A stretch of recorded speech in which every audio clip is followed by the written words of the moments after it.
Imagine going to the mall or a store with your friends. You and your friends are walking around. You automatically go into your favorite store. You walk straight to your favorite section and you peruse. You're looking around for some new clothes. You're flipping through outfits. Hangers are flying. I saw that one. That one's not my size.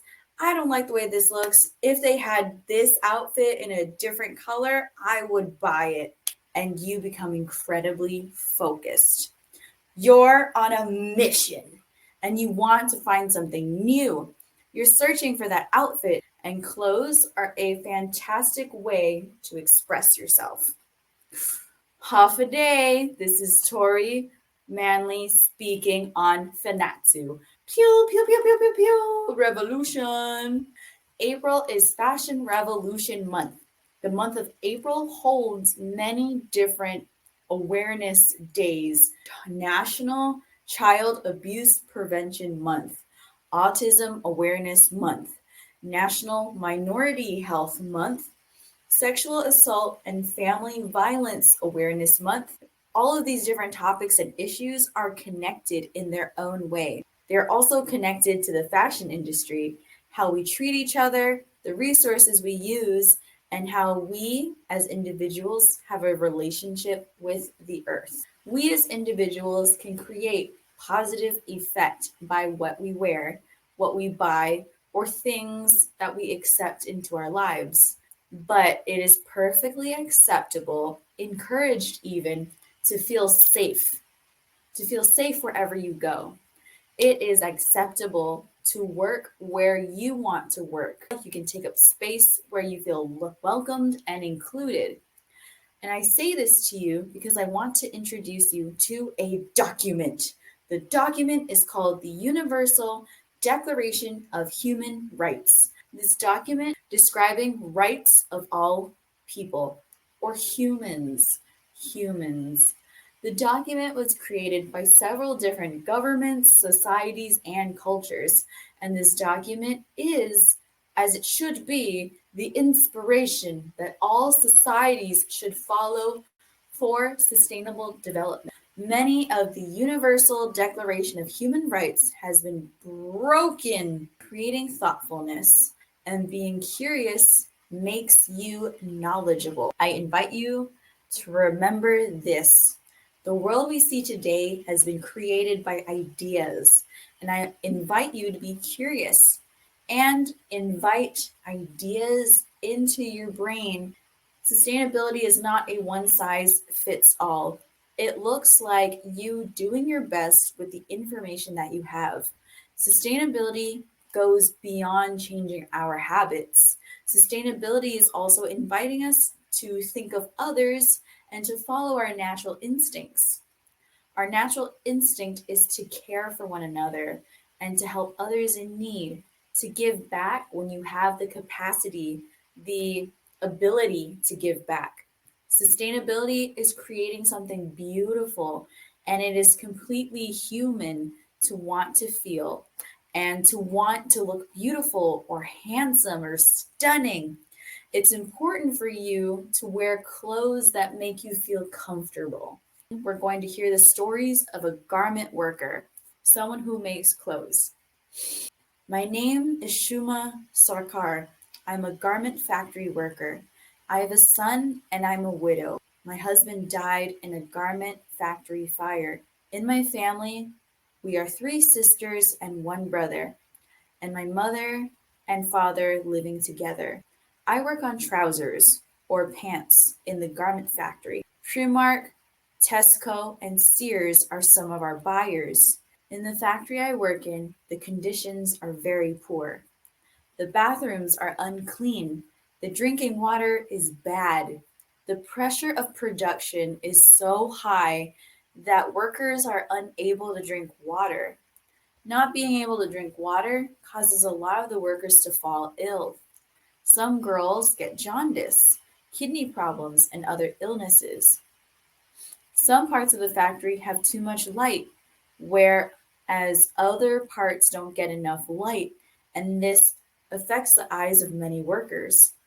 The noise level in the factory is so high that it causes a lot of workers to suffer from hearing problems. The inside of the factory is extremely hot, and the windows are small, allowing no air ventilation. The suffocating heat also causes a lot of the workers to fall sick. Many of the materials used in the factory contain 8 harsh and toxic chemicals, which cause many workers to suffer from skin problems, especially on the hands. I'm unable to afford decent housing. I'm forced to live in a slum, which is extremely unhygienic and causes many problems. With the salary on which I live, with the salary in which I live, it is not possible to change housing. Only if my salary is increased. I can move with my family to, because the factory conditions are so poor, I wanted to know more about my own rights as a worker and what should be done about these conditions. From Sarkar in 2009. And now we'll talk about what kickstarted the fashion revolution. The fashion revolution is for sustainability as well as worker rights. Let's dive into this story. In 2013, 12 years ago, a garment factory in Dhaka, Bangladesh collapsed, killing more than 1,100 workers and injuring many more. This was the deadliest disaster in history of clothing manufacturing industry. The Rania Plaza building was known to have been built with substandard materials under faulty conditions, yet the factory remained very active until the deadly collapse.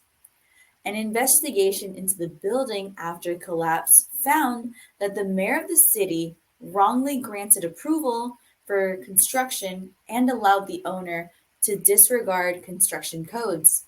The building's owner, Sol Rania, illegally constructed the upper floors of the building to house factories with several thousand workers and large power generators that shook the building anytime it switched on.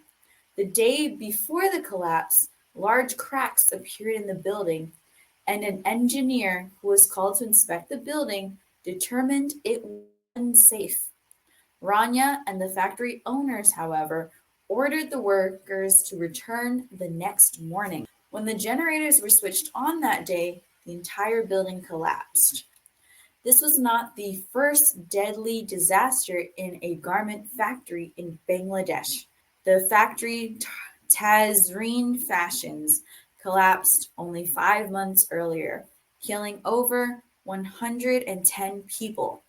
But the scale of Rania Plaza collapse brought greater global attention to the unsafe working conditions of many workers in the garment industry. The collapse also raised concerns over the responsibility of American and European companies and governments who employ labor in Bangladesh and other low-wage markets around the world. In effort to drive down prices for consumers, companies often drive down manufacturing costs. Bangladesh is home to more than 5,000 garment factories, manufacturing clothes for most of the top brands around the world. Garment workers in Bangladesh are among the lowest paid in the world. Companies that manufacture goods at Rania Plaza include Walmart, The Gap, Adidas, and dozens more. These companies faced growing pressure to take action in the wake of the collapse. Some companies donated money to relief efforts, but many activist groups saw these measures as inadequate. Lenaya Foxvog of the International Labor Rights Forum stated, "What's important is the victims receive the full amount they are owed." Kurt Cavanaugh, vice chairman of supply chain of logistics in GT Nexus, said, "From what I've seen, Tazreen and Rania were wake-up calls. Chasing that last nickel of costs had to be done in a way that doesn't put your business at risk. Yet many in the Bangladesh garment industry feared that holding international companies and governments accountable could put them at further financial risk should the companies choose to pull their business out of the country. Alaya Akhter, union leader and secretary general of the Bangladesh Garment and Industry Workers Federation, noted there are about 4 million garment workers. It is impossible for them to get work anywhere else because this is what they're skilled to do. Not only are we asking for compensation for the brands, we are also asking them, do not walk away from us. Do not walk away from Bangladesh. Whew. Those were some two very heavy stories, and I thank you for your listening ears. So, I have a call to action for you. My call to action is for you to look at the labels on your clothes or on family members' clothes. Read the tag. Where is it made from? The 5 countries that are most commonly exploiting workers: China, Vietnam, Bangladesh, or India. You could also look at the material in which the clothing is made out of.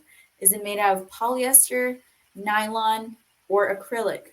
These are all plastic based fibers. They are as plastic as a King Car bottle.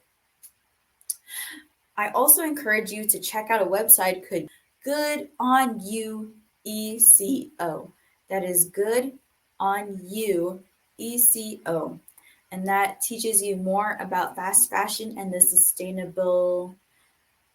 unsustainability of the industry.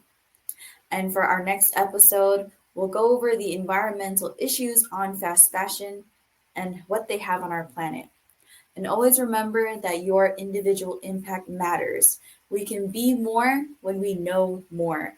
And being stylish and fabulous is a way to express yourself, a way for you to be more of yourself. We can become more of ourselves as individuals rather than having more. We can grow a deeper consciousness, a thought process about the fast fashion industry. I hope you know that your actions can change the world. Esta!